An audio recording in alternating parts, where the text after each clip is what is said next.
At times, a mentor does not have all that time and all the attention. And I think that must be the place where a mentee needs to know certain things. When your mentor does not have the time, when your mentor does not have the attention at that time, what should a mentee have? The little time that they've spent together. The mentor, has he given them time? Now, I should know as a mentee that my mentor is not like this. Something must be happening. Of course. Something must be wrong. Yeah, you're right. Whenever I send my mentor a message, he or she is always like ready to listen, responding promptly. I've sent a message for like a week, she has not responded. So the little time I have spent with my mentor, have I known the person? Or is it just like a one-way thing? Is it just the person trying to know me and me not trying to know the person? Because it is a two-way thing. You're right. Yes. Mentorship is a two-way thing. Yeah. It is not only the job or the duty of the mentor wanting to find out everything about you. It is also your responsibility as a mentee to grow. Because a mentor does not want to, as an individual, liability. That you are not just growing. The same person you've been for the last 2 years is the same person you are. That's no growth. A mentor wants someone that, okay, last year we were always talking. Now, this year, I am expecting that you should be able to sort some things by yourself. You should be able to come to me when... And share the testimony. I was able to do this. Yes. Yeah, that is growth. Yes. So you're right. You should not be going to your mentor for everything when he has mentored you for like 2-3 years. Yeah, of course. You're right. Yes. Yeah. So, knowing your mentor, knowing the kind of person he or she is, will help us as mentees that my mentor is not like this. Yeah. Something must be happening. Yeah, with the knowledge you hold about your mentor. Yeah. Someone was saying, as a mentor, I want to look up to my mentee one day. Recently I was having a conversation with Toyi, and put one of the discussion I had with Toyi on this channel there. So I was having a conversation I was really in a very dark space, and when I finished talking to her, she just said, Mommy, just be fine with yourself. The way she said it, I couldn't say that thing to myself at that moment. Do I know that thing? Yes. And the next thing she said is, this was what you told me that helped me to navigate a similar path.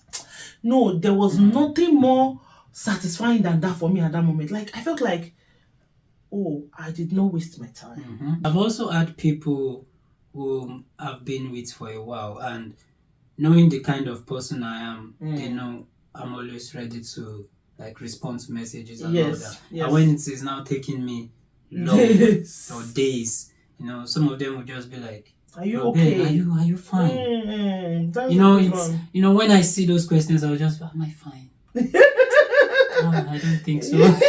That's must be a very good mindset. Yeah. A mentee should have. A question before that we haven't answered about how do I know who my mentor is. I always tell people that it is not just about praying to receive who your mentor is. One thing a lot of people do that I question myself about is, someone who knows absolutely nothing, probably a teenager, comes to meet you and say, I want you to be my mentor. And then the next thing you say to the person is, have you prayed about it? What did God say? If the person can hear God, why did he come to you? I often say, have you prayed? Why do I say that now? Because I know what mentoring means. And I want to run away. Yeah. I think it's for me Personally, to protect. I want to run away. I want to run away, actually. I want to run away. And I want you to come back and tell me that, it's not you. Yeah. To be honest, a lot of people who whom God has helped to an extent try as much as possible not to glorify mentorship. Yeah. It is when It's scary. It is when we don't understand what we are doing or the gravity of what we are doing. When we don't understand that just a word that I say to someone can mislead someone's destiny. Yes. Just an utterance of no to someone and the person running ahead with my no can get the person into trouble. I'm telling you. Just the word of yes, I give you the go ahead. And the person trusting my yes can lead the person into a mental trauma. Yeah. You know what you're saying? I remember when I told you about the Navy. Yeah. I remember when I told you about the Navy thing. I wanted you to go into it. It wasn't like as though I prayed about it, but I loved it for you. Like, I just wanted you to go into another space. But when you went and you came back, I was scared. I was like, Jesus. And you were telling me everything. For a long time, you were not around. I was really scared. I couldn't communicate with you and all of that. The process was so rigorous. Don't worry, we'll come back and share that experience. It was so rigorous. It's a dark time. It was. I was scared. It was that moment I had to start praying 10 times. It was a dark moment. Because I knew even when you came back, it was difficult for you to come up, because I was like, Veti, what did you just do? But one of those things that gave me an assurance was the fact that I know that whatever you went through that time really did something for you today. And it was like, I stopped blaming myself at the point when I felt he's there to grow. And you you wanted the future for him, but God wanted that process for him. Do you understand me? And I was like, oh yeah, but I don't think I want to do that. It was a face. A dark face. It was. I was scared. So I really understand what you're saying. Yeah, I really do. Yeah, I think that was the season I prayed more for you in my life. Yeah. Yeah. So at least I've tasted it. I know what it looks like.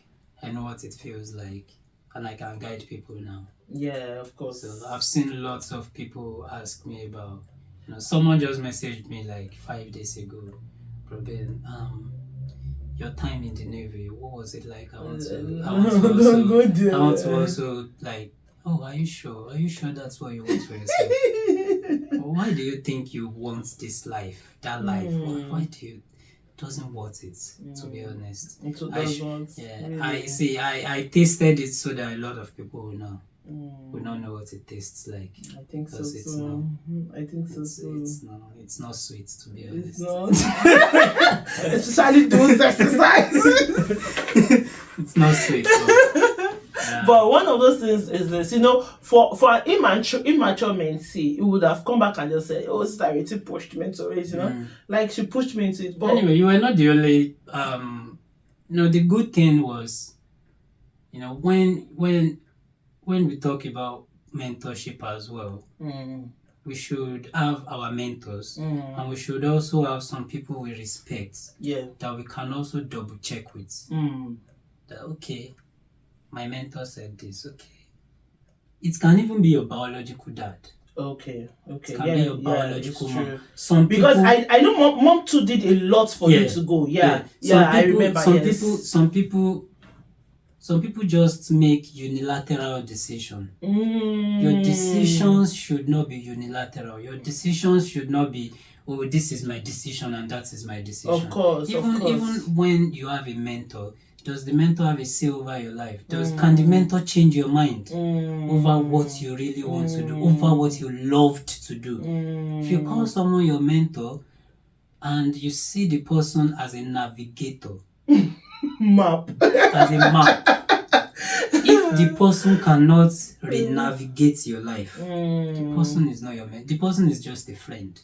Yeah, of course. So I think that you're right. Yes. Yeah, so if the person can say, I don't think what you are about to do is right, you should take your time to sit down and think about it and be like, probably it's not right. It's not at all. Yeah, so double check with some people that we trust. Okay, although I've discussed this with Sister Reti, but Ben, what do you think about it?